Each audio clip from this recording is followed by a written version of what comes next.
Mr. Van Tatenhoff, in the run-up to January 6th, Stuart Rhodes publicly implored President Trump to invoke the Insurrection Act, the 1807 law that allows the president to call up militias to put down a rebellion against the United States. And I want to get your thoughts about this in the context of your prior relationship with Stuart Rhodes. I understand that you had conversations with Rhodes about the Insurrection Act. Why was he so fixated on that? And what did he think it would enable the Oath Keepers to do? Well, I think it gave him a sense of legitimacy, that it was a path forward to move forward with his goals and agendas. I think we need to quit mincing words and just talk about truths. And what it was going to be was an armed revolution. I mean, people died that day. Law enforcement officers died this day. There was a gallows set up in front of the Capitol. This could have been the spark that started a new civil war, and no one would have won there. That would have been good for no one. He was always looking for ways to legitimize what he was doing, whether by wrapping it in the trappings of it's not a militia, it's a community preparedness team. We're not a militia, we're an educational outreach group. It's a veteran support group. But again, we've got to stop with this dishonesty and the mincing of words and just call things for what they are.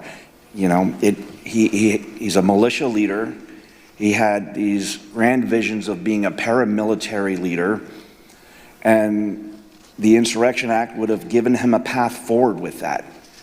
You know, the fact that the president was communicating, whether directly or indirectly, messaging, you know, kind of that gave him the nod. And all I can do is thank the gods that things did not go any worse.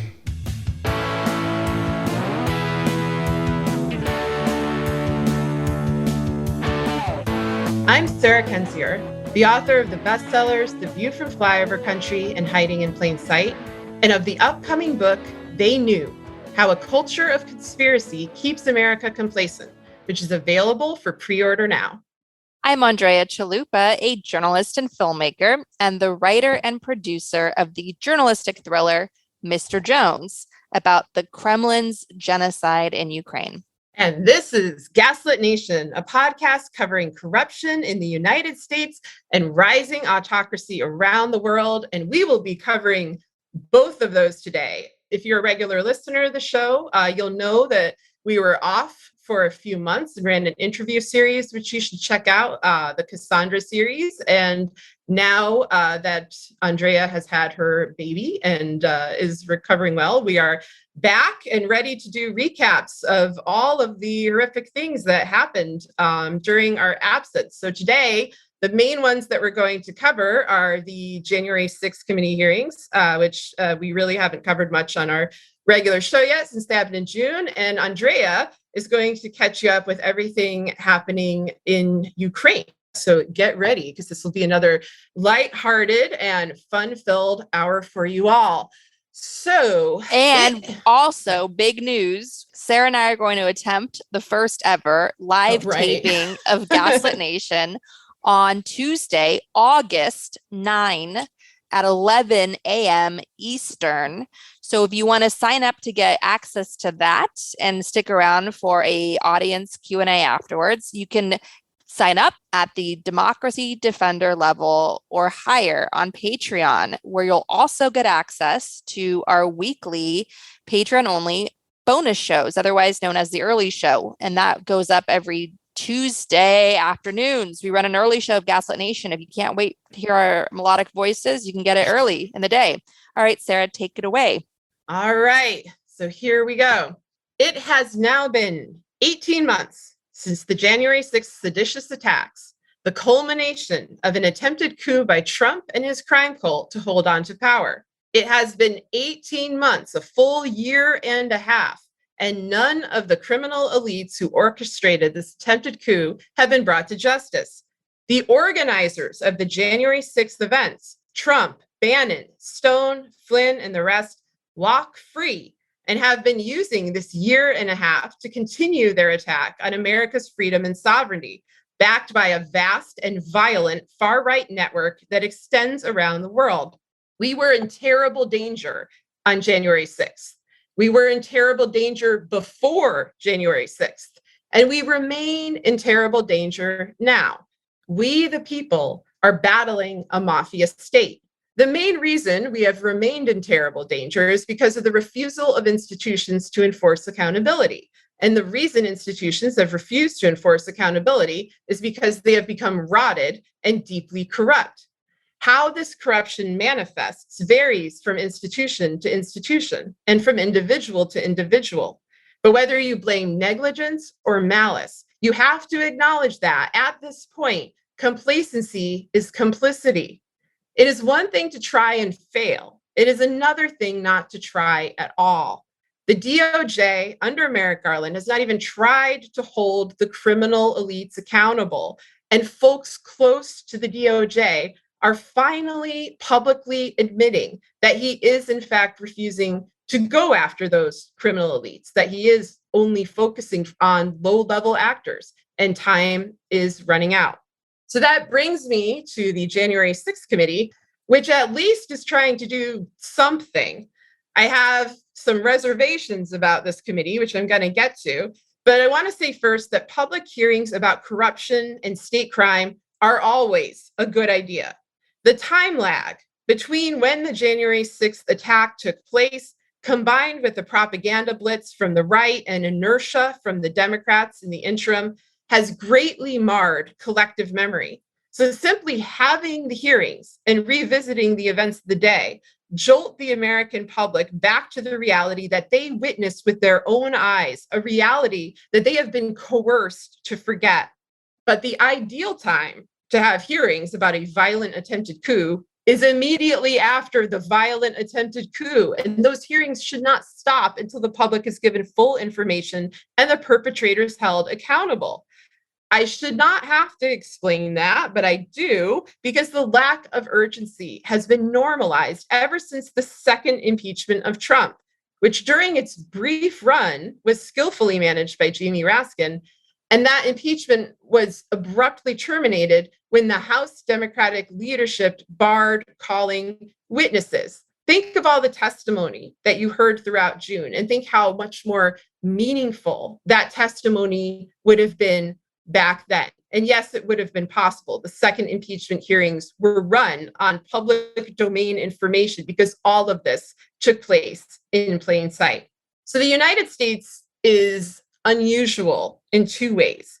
We managed to vote out an aspiring autocrat, which was a tremendous achievement of the American people who worked tirelessly during a deadly pandemic, and then were nearly thwarted by a violent cabal who sought to discard our votes and murder members of Congress. The United States is also unusual in that the incoming administration's response to this incredible threat was not swift and urgent action, but allowing seditionists to roam free and serve in Congress while running out the clock. So far, the January 6th committee has basically told us very little that folks paying attention did not already know, but it's still a worthwhile endeavor. They are leaving a record for history, and they are spurring renewed calls for justice in the present, both of which are positive developments. However, one of my concerns is that the record they are creating will be selective. I'm concerned that it will omit the broader context of criminality that led to both Trump's election in 2016 and to the January 6th events themselves. We've covered that history of criminality extensively, including in our Gaslit Nation Capitol attack preview special that we released on January 5th, 2021. We were able to do that because operators like Roger Stone announced their plans well in advance. In Stone's case, it was as far in advance as 2016 when he coined the phrase "stop the steal" and announced that there would be a, quote, bloodbath if Trump was not deemed president. So far, there has been no mention of that long history by the January 6th committee. They have the opportunity to change that pattern of omission and tell the public the whole truth. And there is a rumor that they're finally going to confront what Stone did and also what Flynn did today. And I hope that that rumor is true. I should be clear, we're recording this at about 11 o'clock in the morning, St. Louis time, Central time. And so I guess we'll see what happens. I'm hoping that everything I just told you goes immediately out of date. The most dangerous framing of January 6th is that it was about one man and one day. This severely understates the threat. This was a violent attack organized by criminal elites who have been working for the demise of US democracy for over 40 years. Any attempt to limit this inquiry to Trump alone, instead of the criminal network surrounding him, means that this network will simply regroup and align around another candidate to pursue the same dangerous goals. And so now I'm going to discuss what I did not like about these hearings thus far. My first concern is that the hearings are being used for reputational rehab for dirty Republicans, including members of the criminal elite who enabled Trump. Corrupt Trump administration officials like Bill Barr are being portrayed not as accomplices, but as witnesses, as if they did not spend their tenure violating the law to protect Trump and the GOP's goal of a one-party autocratic USA. As we warned you back in December 2020, Barr knew exactly when to leave before he would be held legally liable. This is how he got the name, the cover-up general, back in the early 90s. Covering up crimes for Republicans and then covering up his own complicity with an institutionalist veneer is what Bill Barr does.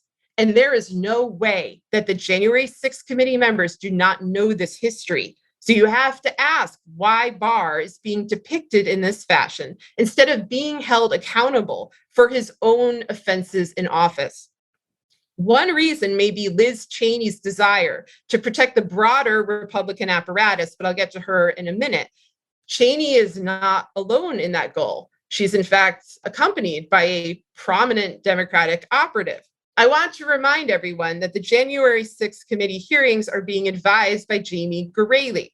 She is Merrick Garland's best friend and mentor and one of the most corrupt lawyers in modern US history. She is known for her role in helping facilitate the intelligence failures that led to 9/11, and then went on to enable student loan scams, protect big oil, protect big tech, help opioid peddlers, help police torture squads. This is the Forrest Gump of corruption. We've gone through her records many times in the past.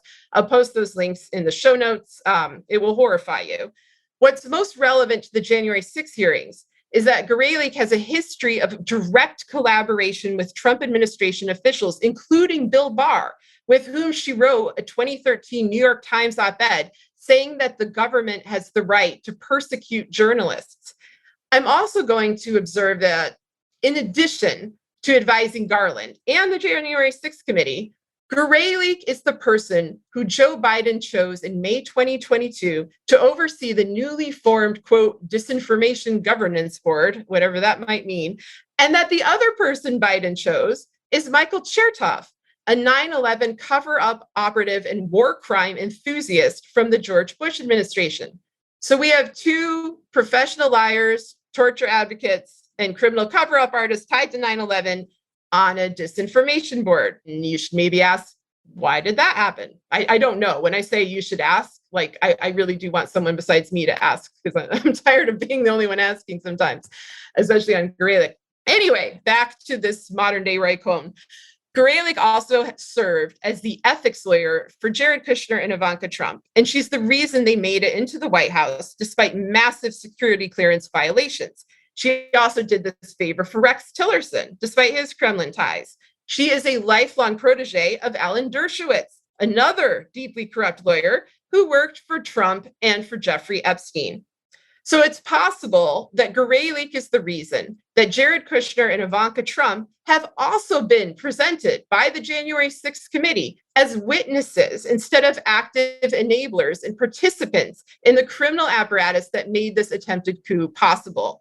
Kushner's participation in the hearings was an attempt at rehabilitating himself, but honestly, I think it failed because he is so innately repulsive when he speaks that rehabilitation is impossible. Like even the MAGA crowd finds him repellent. So, that may have backfired, but it doesn't really matter exactly because Kushner never got power legitimately anyway. He gets it through illicit back channel maneuvers. And so you should be very concerned about the continued hesitancy of the federal government to investigate or prosecute Kushner or even look into his illicit foreign ties with Saudi Arabia, Israel, and various oligarchs abroad.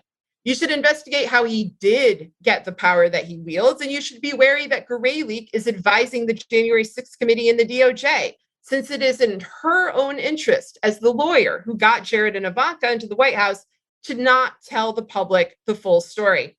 I'm going to discuss this more in a forthcoming episode, but Garland's role advising the January 6th committee is reminiscent of her role on the 9/11 committee, another committee that delayed, denied, dodged questions, and put forth a selective narrative about a national tragedy. While working in the Clinton administration and the DOJ there, Garland created the wall between intelligence agencies that helped facilitate the 9/11 attacks. She then left in 1997 to take a job at Fannie Mae, only to be asked to consult on the side with the CIA shortly before the 9/11 attacks in August 2001. Then after the attacks, she was put on the 9/11 committee, which many people objected to because they felt that she was a witness or even an enabler to intelligence failures. And they thought she should be testifying under oath instead of helping to run the hearings and control what information the public receives. We are seeing the same dynamic now with the same players, a gerontocracy of corrupt institutionalists who seek to protect themselves instead of their country. The only breaks in the gerontocracy tend to come from nepotism, which brings me to Liz Cheney. Liz Cheney is being treated as a great hero of the Democrats due to her willingness to carry out a basic civic duty of investigating a massive attack on our national security and sovereignty. That she stands out for doing that showcases how terrible all the other Republicans are, but it doesn't change who Liz Cheney is. Cheney is a far-right extremist who has a history of stoking violence through rhetoric, including her claims that Democrats murder babies after they have been born. And there are videos of her claiming this all over her website. As the daughter of Dick Cheney, she likely is committed to making sure the scope of the January 6th committee does not extend into the long history of illicit plots surrounding elections. For example, the 2000 election that gave us Bush versus Gore and the Brooks Brothers riot, which Roger Stone organized. And again, for members of the January 6th committee who possibly are listening to this, please go down the long road of Roger Stone, no matter what it turns up. That is a road that you cannot wall off because he will simply return again.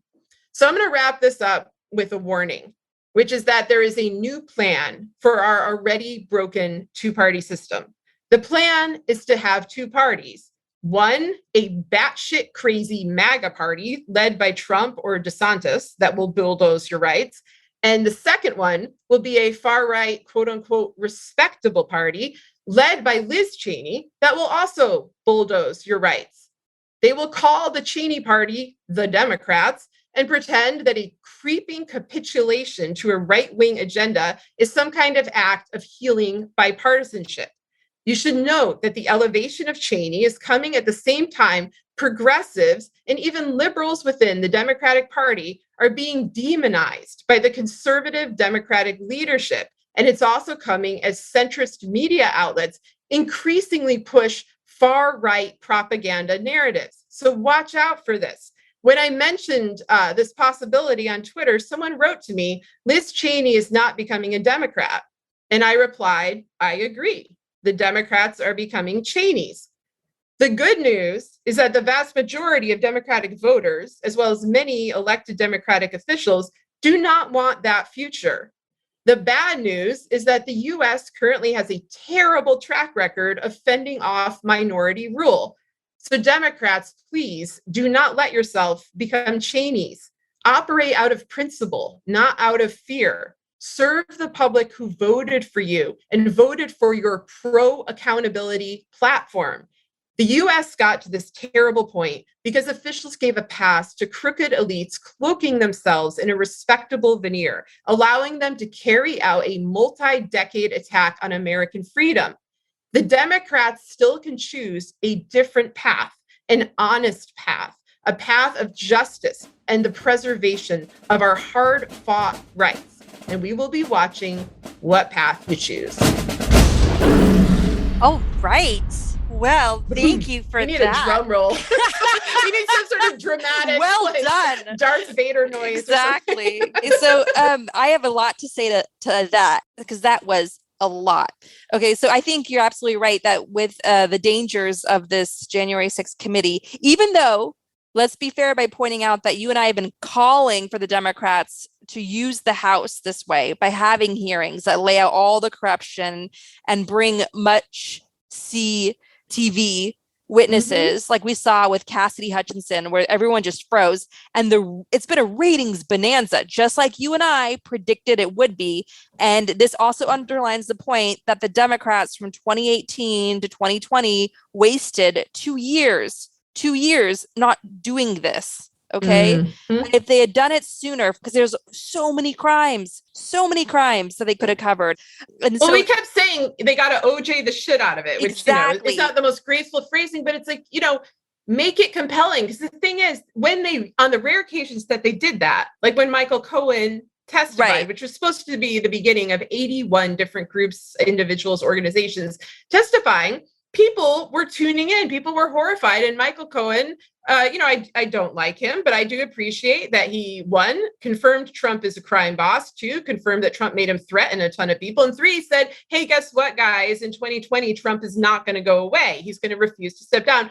All of that happened. If they're not going to listen to you and I, people who have studied authoritarian movements for, several decades of our lives, they can at least listen to Trump's crime cult lackey. And sadly, that is the kind of voice that is prioritized. But anyway, go on. Yeah, and I want to give a big neon light warning to everyone, and especially the Democratic Party. Everyone must demand this of the Democratic Party, and the Democrats must do this. And I'll explain especially why. Keep the hearings going all the way up to Election Day. It is not about politicizing the hearings. Just forget that stupid accusation that people like to make. How do you politicize a hearing when literally one fascist party tried to violently overthrow our democracy? Keep the hearings going all the way up to Election Day 2022 midterms, right?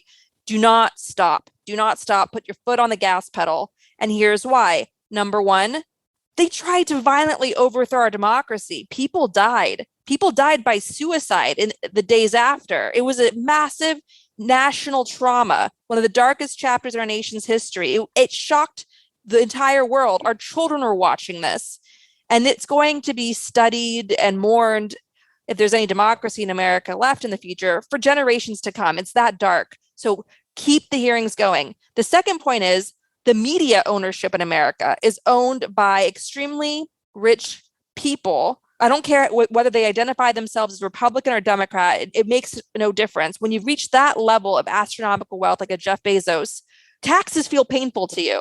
Having to pay your employees more feels painful to you, right? With Bezos and his union busting in Amazon warehouses and all that. So the media, I don't care which media we're talking about, the entire media landscape in America, except for public-owned media, is in the hands of extremely wealthy people who have lost sense of reality. And why? Because, we're living in a time of economic inequality crisis and inflation crisis, because the super rich, the historic number of billionaires and multimillionaires, are tax dodging, hiring fancy accountants to hide their money, avoid paying taxes, and they don't want to pay their employees, their workers, to keep up with inflation. So therefore, you're going to get the Democrats, whether they're real true blue, fighting for the workers, Democrats, there's a lot out there. You're going to get the entire Democratic Party and Biden, no matter what they do, good or bad, you're going to get it through a corporate oligarch media filter. They're going to be beating the drum of Hillary's emails. Only this year, it's going to take the form of inflation and recession and all those other doomsday figures. And so in order to provide a cat laser pointer for the stupid media, you've got to keep those hearings going and program them with powerful, powerful witnesses. The third reason is because what we've seen and what I believe is a real driver of Biden's low approval ratings is Merrick Garland cannot be relied on. We know that. Sarah's gone over that in past episodes. He's been mentored by Jamie Gorelick. Merrick Garland's been mentored by Jamie Gorelick, who is sabotaging this whole thing deliberately, as Sarah has outlined in previous episodes and threads you can find on Twitter. Merrick Garland would have done something by now. And that's not coming from me. It's coming from prosecutors. There was a letter by the massive group of former federal prosecutors saying, for the love of God, Merrick Garland, do your job. These are former federal prosecutors who know how the system works. They know what limitations there are within the federal system of prosecuting crime. And they're watching this Merrick Garland train wreck where he's just sitting on the sidelines. And that's bad for Biden. That's bad for the Democrats for the obvious reasons that they're not doing their job and they're allowing elite criminal impunity, which is devastating psychologically, and it's devastating for our entire country, for our democracy and our national security, because what it does is it puts out a big fat welcome mat for future wannabe autocrats to come along and try the same thing because they'll know they'll get away with it. The entire machinery that helped get Trump elected illegally in 2016, and we know it was illegal. This isn't a conspiracy theory. We need to get past the Twitter meme that this is some nonsense that Sarah and I just invented. Russiagate was a real criminal enterprise. How do we know that? Because the former director of the FBI ran a years-long criminal investigation into it and produced what's essentially a 400-page charging memo known as the Mueller report.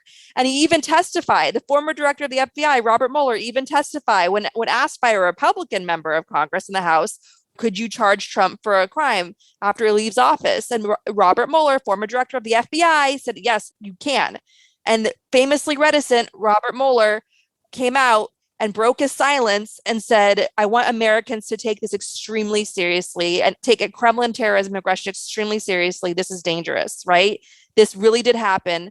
And the fact that we all survived it and democracy survived barely is a miracle. For anybody that's studied authoritarian states as we have for decades combined, it's a miracle we outvoted Trump as we did. It's a miracle.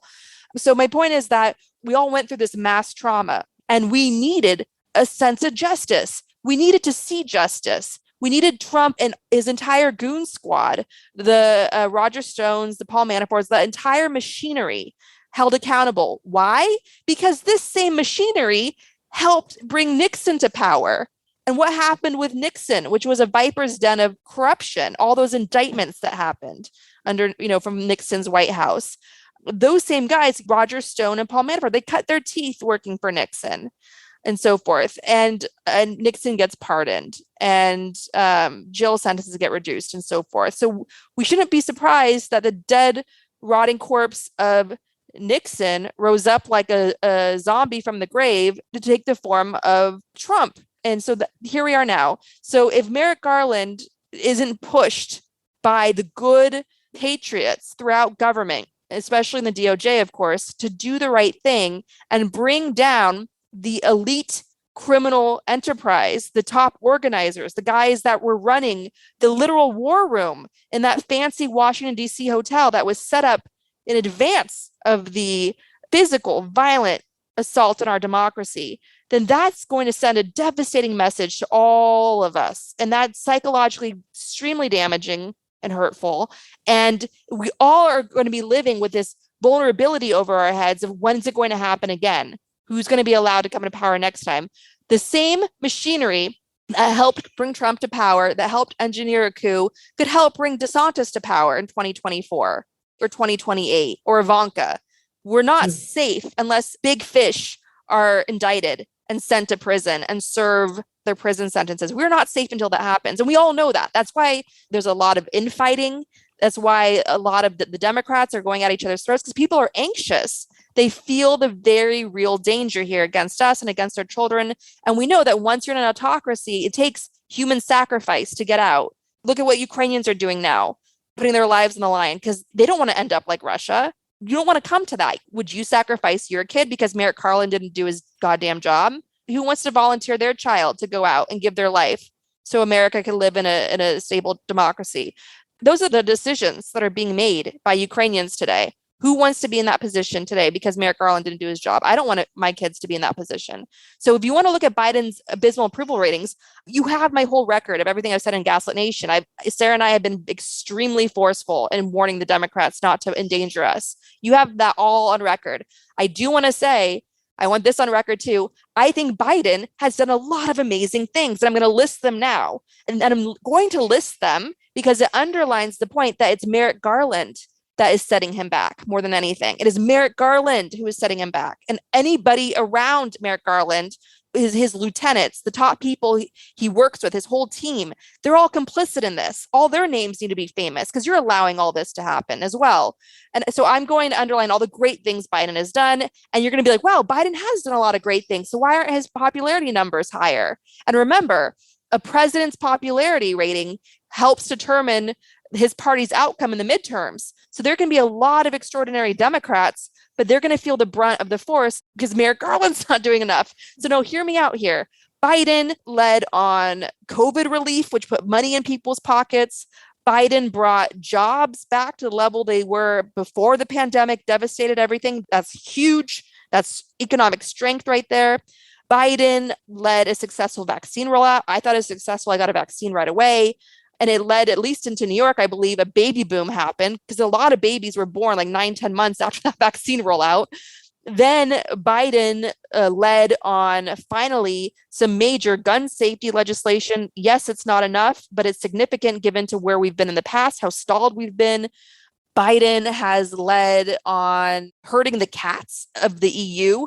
Europe, especially Western Europe, has been abysmal in appeasing Russia. Namely, France and Germany, the leaders of the EU, have led this horrific policy of appeasement when it's come to Putin. Angela Merkel is going to be remembered as a Chamberlain by history because Angela Merkel, for 20 years as the leader of Germany, she made sure that Germany was increasingly dependent on Russian gas that is now paying for Putin's war crimes in Ukraine. All right, that's the Europe that the US has had to deal with for so long. And Biden and his team, to their great credit, joined with leaders from Eastern Europe and some of the Nordic nations, got the EU to stop appeasing Putin and wean itself off a dependency on Russian gas and oil, which is still a long process. But it's been a sea change. Biden brought NATO back together bigger than before. And guess what? Biden, unlike Obama, and there was times during the Obama years where I remember one time I went out to dinner with a journalist friend, and I just started crying at the table because of Obama's lack of support for Ukraine. Obama refused to send javelins to Ukraine. You're hearing a lot about those javelins that Ukrainians have been fighting with for a while now. Obama refused to send those.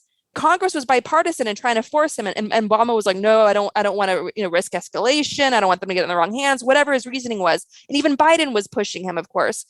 By sharp contrast, Biden has been remarkable in some of the stuff he's been sending over to Ukraine, especially recently. This weekend, you probably saw it. There's been a lot of talk over HIMARS. HIMARS are long-range artillery missiles. They are so advanced and sophisticated compared to anything the Russians have that one analyst compared them to the Mercedes-Benz compared to the Soviet-era Lada cars that the Russians are firing.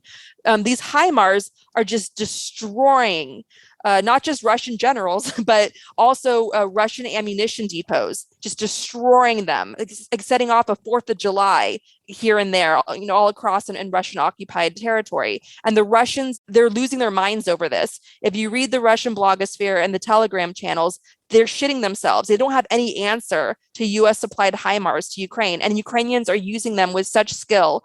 These are precise and devastating artillery that are being used to weaken the Russian war crime machine. Biden did this. Obama would never have done this in a million years. Biden did this.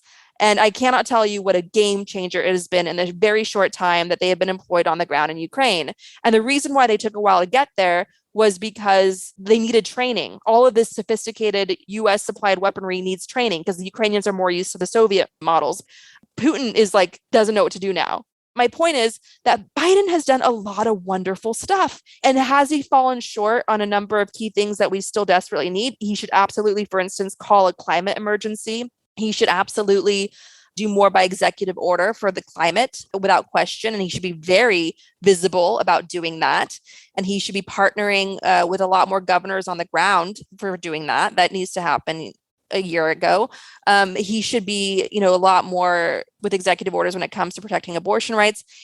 He did do a wonderful thing by sending out a strong statement or letter or whatever to healthcare providers across the country, urgently reminding them all that it is federal law that all healthcare providers must provide an abortion where the mother's life must be saved. He is doing a lot. He is doing a lot with a lot of the many crises that he's been dealt, including inheriting an extremely gutted, purged, demoralized, weakened, viper's den of Trumpian traitors government across the board. But what is holding Biden back, and I promise you, it's this, and we've been saying this since last year, what's been holding Biden back is Merrick Garland. And it's obvious to everyone.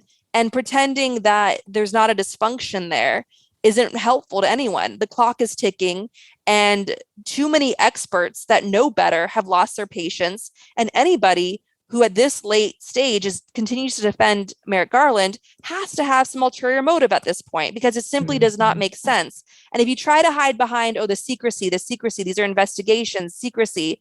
No, it's not. They have enough. They have it all on video. They have it on social media. They have it crowdsourced.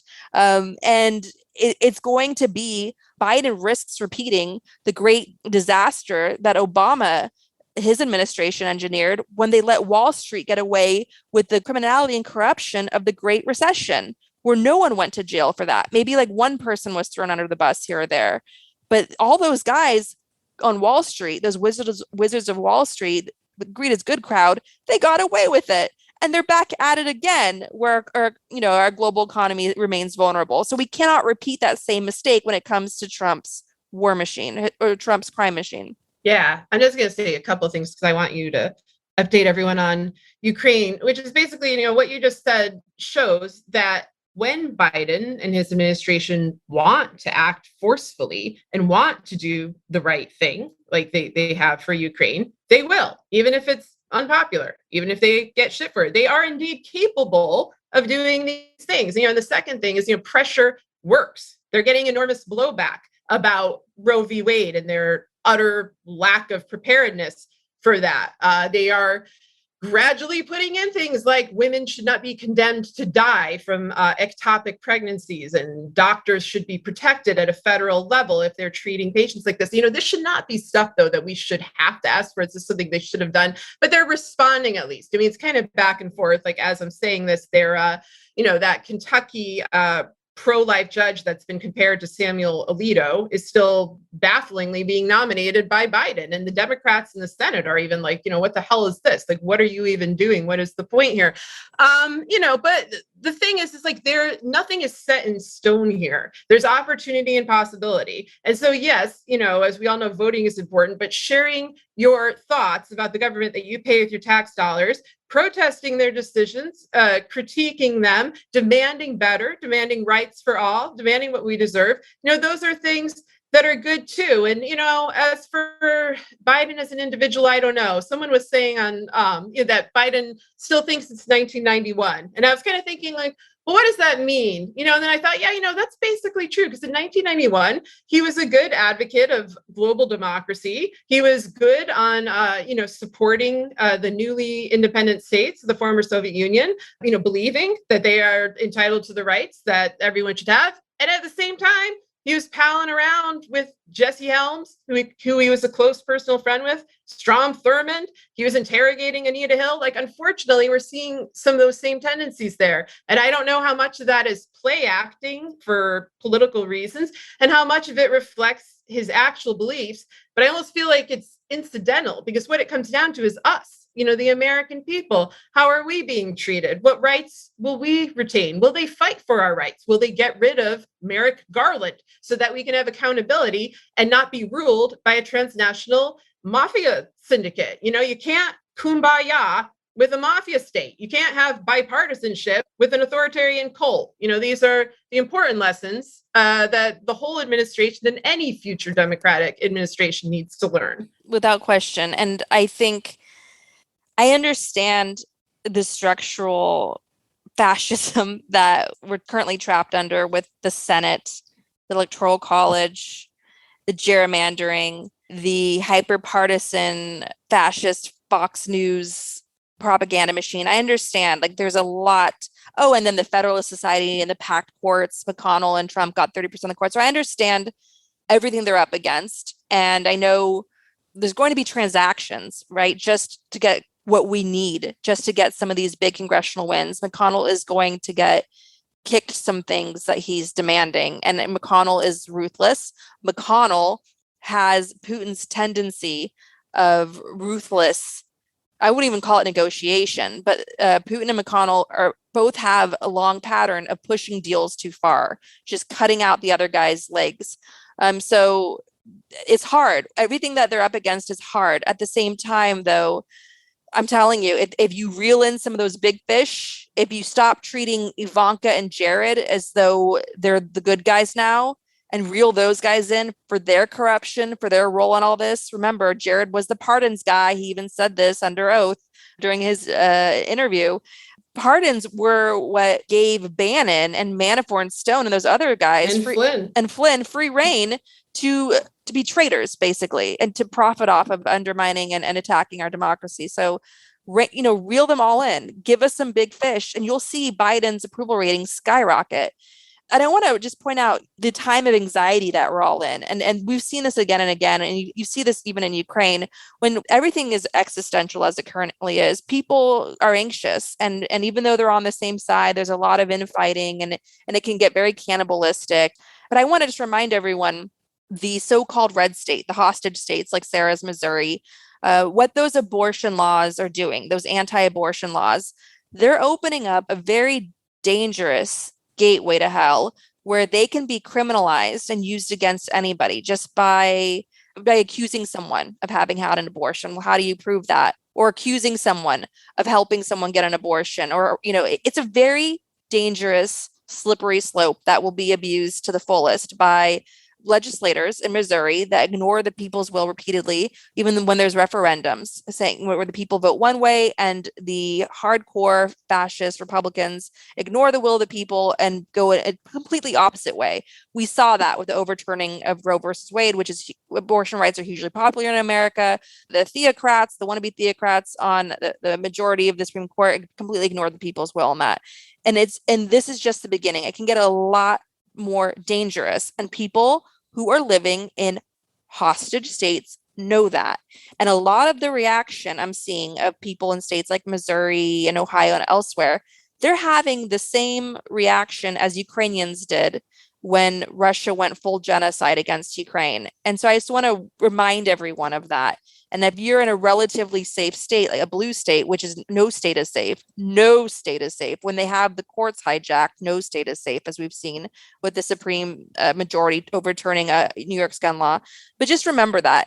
I want to just remind everyone as well that my friend, Sarah Kendzior, is coming from such a sincere place in all the work that she does and who she is and what she's fighting for.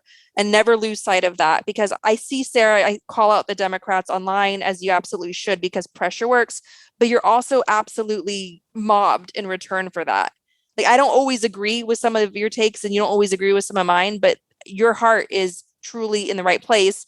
And that is for you and I to finally turn this podcast into a UFO podcast and retire from authoritarianism and raise our children in peace and not have to fight these damn battles anymore, and not stick our children when they're adults with these assholes. We have to get rid of them now because they're not going to stop. Sarah is fearless, and she's fighting for my kids. She's fighting for your kids. Neither of us want to do this for much longer, but we're stuck. All of us are stuck. Our generation is stuck with this because previous generations did not do the work that was needed, and they kept kicking the damn can down the road. And now time's running out and it's too late, and it's on us now to fight like hell, or it's just going to get worse. And that brings us to Ukraine. Some of you have sent me this link. I may have seen a viral clip by one J.J. Mearsheimer saying that Putin's genocidal total war invasion of Ukraine is all NATO's fault. There was that viral clip that was going around earlier in the year of Mearsheimer, a leading so-called realist of the University of Chicago saying, oh, NATO has expanded, encroaching on Russia's territory. What do you expect Russia to do? And now NATO is going to just push back. NATO and Russia are now fighting each other and using Ukraine as a pawn, that whole talking point.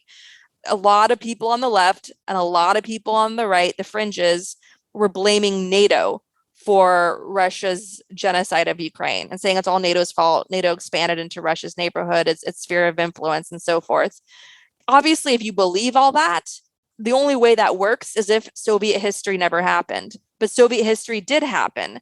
And Soviet history was Russian colonial genocide, where Russia went into Ukraine, Poland, the Baltic states, and elsewhere, and murdered off as many people as possible, passed all these repressive laws, committed acts of genocide, and replaced the language when they could with Russian, carried out a brutal system of Russification. And the Soviet Union is a gaslighting term. These were captive states, and they were forced under Russian colonization. So when the Berlin Wall fell, when the Soviet Union fell, a lot of these former captive states rushed to join NATO because they wanted to be safe. They didn't want to suffer another genocide. And so that's really what drove the expansion of NATO. And these idiots on the far left and far right made Putin's war all about NATO. Well, guess what? Finland and Sweden just joined NATO. And Putin's like, shrug. All right, that's cool with me, guys. Yeah, no problem. So why would Putin suddenly be fine with Finland and Sweden joining NATO? Finland, and Sweden, which were neutral for especially Finland, which is famous for neutrality. Finland joined NATO because they don't want to experience a genocide. They don't want to have war crimes and mass rapes of men, women, and children, like what Russia's carrying out in Ukraine. And Russia is suddenly fine with this. So it turns out the war was never about NATO. Surprise, surprise. Anybody that's been telling you, like we have on the show, anyone that studies Soviet history could have saw that. And Putin, of course, is forced to be fine with it because Putin is losing the war in Ukraine. After losing the battle for Kiev in a humiliating defeat, Russia regrouped with their battered army, and they tried to take all of Donbass, a region of eastern Ukraine, where they already had a foothold since 8 years ago. And the reason why they're allowed to get a foothold is because, as we've been saying for years on this show, Ukraine's Western allies were caught flat-footed. They didn't know what to do when Russia invaded. And they were very slow in getting Ukraine what it needed. And so Russia was able to advance as much as it did. And so Russia decided to play from that strength and invade even further. Well, they've been barely making many gains. And any incremental gains Russia has made in Ukraine have been paid for with a massive amount of casualties and destroyed weapons. They're just bleeding dry right now. They're like a man on the verge of death crawling in the desert. That's Russia right now with its invasion of Ukraine. They are still carrying out war crimes wherever they go, so none of this is funny. And they do continue to fire off rockets into heavily populated areas, including bombing a shopping center. They are bombing residential buildings. They're just lobbing bombs into civilian targets every day, committing more and more war crimes. They're just shamelessly committing war crimes. They're a war crime army. So remind that when you hear from the left and the right fringes screaming about Mearsheimer and NATO. And so the big game changers I mentioned earlier were the HIMARS, the long artillery weapons that are supplied by the US. For the love of God, keep those coming. Keep those coming. Keep those coming. Because compared to Russia, Ukraine is still outgunned.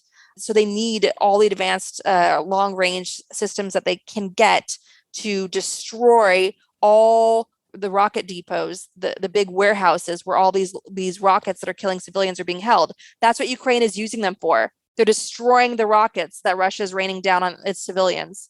So please keep those coming. The other thing is Russia is trying to blackmail the world right now by destroying Ukraine's grain, seizing Ukraine's grain, which is going to engineer a famine well beyond Ukraine's borders. It's like Stalin's Holodomor, the genocide famine in Ukraine, but only bigger. And it's going to impact countries in Africa and Asia and the Middle East. It's going to further economic and political instability already brought around because of the pandemic and soaring inflation. And that's going to create a big domino effect, likely, just like the Arab Spring, but it's going to be completely uncontrollable and further wreak havoc around the world and set off a chain reaction that no one can control. And Putin is doing that to hold a gun to everyone's head and saying, let me win in Ukraine or I'm going to starve the world. That's what he's trying to do right now. And we cannot let that terrorist win. And the faster the pressure, the faster the supplies for Ukraine, the more you weaken him. He backed down when it came to NATO. He will back down if you keep applying that pressure. And the next pressure point needs to be declaring Russia a state sponsor of terrorism, because that will further isolate Russia economically, and that will further weaken Russia across the board. And just to show you what the isolation of Russia looks like, Russia is turning in desperation to Iran right now for combat drones. Do you know how pathetic that is? Russia is technologically advanced when it comes to Iran. China's not bailing Russia out. So Russia has to go to little Iran for some drones. That's how pathetic Putin's, so-called second most powerful army in the world is. So please, for the love of God, US, keep up the pressure.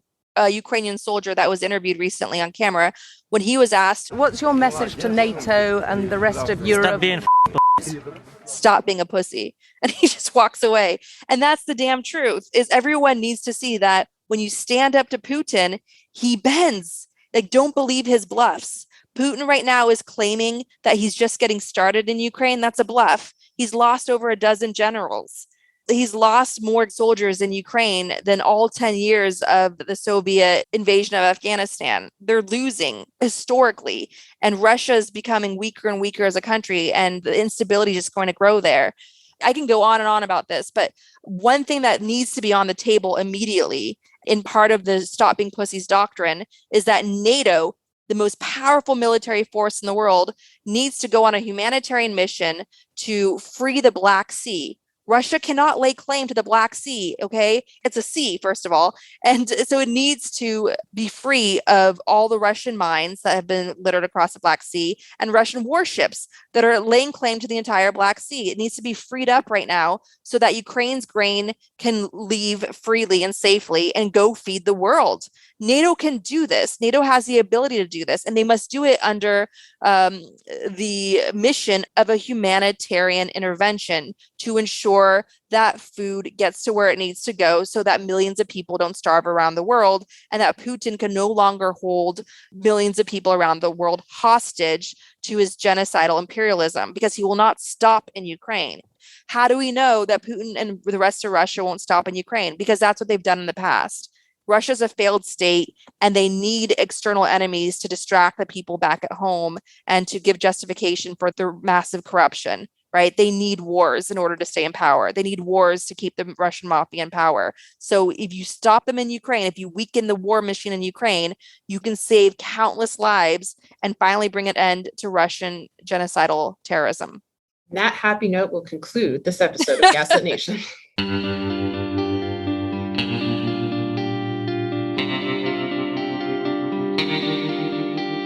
Our discussion continues, and you can get access to that by signing up on our Patreon at the Truth Teller level or higher. We want to encourage you to donate to your local food bank, which is experiencing a spike in demand. We also encourage you to donate to Oil Change International, an advocacy group supported with a generous donation from the Greta Thunberg Foundation that exposes the true costs of fossil fuels and facilitates the ongoing transition to clean energy. We encourage you to help support Ukraine by donating to Razum for Ukraine at razumforukraine.org. Do not donate to the Red Cross, because your money will never reach Ukraine for the most part. Please donate locally, and Razum for Ukraine is an organization that works there on the ground. We also encourage you to donate to the International Rescue Committee, a humanitarian relief organization helping refugees from Ukraine, Syria, and Afghanistan. Donate at rescue.org. And if you want to help critically endangered orangutans already under pressure from the palm oil industry, donate to the Orangutan Project at theorangutanproject.org and check the products you buy for palm oil. And don't buy them anymore. Gaslit Nation is produced by Sarah Kenzier and Andrea Chalupa. If you like what we do, leave us a review on iTunes. It helps us reach more listeners. And check out our Patreon. It keeps us going. Our production manager is Nicholas Torres, and our associate producer is Garland. Our episodes are edited by Nicholas Torres, and our Patreon exclusive content is edited by Garland. Original music in Gaslit Nation is produced by David Whitehead, Martin Vissenberg, Nick Farr, Damian Arriaga, and Garland Daigle. Our logo design was donated to us by Hamish Smith of the New York-based firm Order. Thank you so much, Hamish. Gaslit Nation would like to thank our supporters at the producer level on Patreon and higher. If you do not hear your name here, and you should, then just send us a quick message on Patreon. We've had a very intense maternity leave, so we appreciate your help. Thank you so much to all of our supporters. So let us know if your name is missing, and we'll quickly add you to the list. So thank you very much to Eric Coffin, Jess Sauer, Chick Quinn, Lily Wachowski, Sean Rubin, Todd S. Perlstein, Pat, Kenny Main, John Schoenthaler, Ellen McGurr, Joel Farron, Larry Gasson, Erica Moore, Karen A. Deal, Nico Phillips, Brian E. Castor, Tatiana Birch, Karen Heisler, Ann Bertino, Chris Bravo, T.R. Dunstan, John Millett, David East, Stu, Shannon Nacy, Ida, Ben Wheaton, Joseph Mara Jr., Rich Holcomb, Thomas Shiveth, Kelsey Molsom, Julie Matthews, Meganopolis, Mark, Barbara Kittredge, Matthew Womack, Sean Berg, Kristen Custer, Tracy Ash, Kai Gillis, Sharon Hattrick, Irv Robinson, William Barry Reeves, Richard Smith, Emmy, Kevin Gannon, Mike Christensen, Sandra Collins, Katie Masuris, John Laughlin, James D. Leonard, Leo Chalupa, Carol Golstad, Michael Wooldridge, Jason Benke, Marcus J. Trent, Joe Darcy, Ann Marshall, Jeremy Lewis, Joel Newman, Trigve, D.L. Singfield, Matt Perez, Nicole Spear, Brian Tajudin, Maureen Murphy, Michelle Dash, Abby Road, Jans Alstrup Rasmussen, Victoria Olson, ZW, Lisa LaFlame, Jason Bainbridge, Sarah Gray, Mike Tripico, Diana Gallagher, Jennifer Ann Luter, John Ripley, Mann, Pierre Itzma, David Porter, Kate Cotton, Leah Campbell, Lynn Schneider, Jared Lombardo, Karen Humphreys, Ann Marshall. Tanya Chalupa. Thank you all for your support of the show. We could not make Gaslit Nation without you.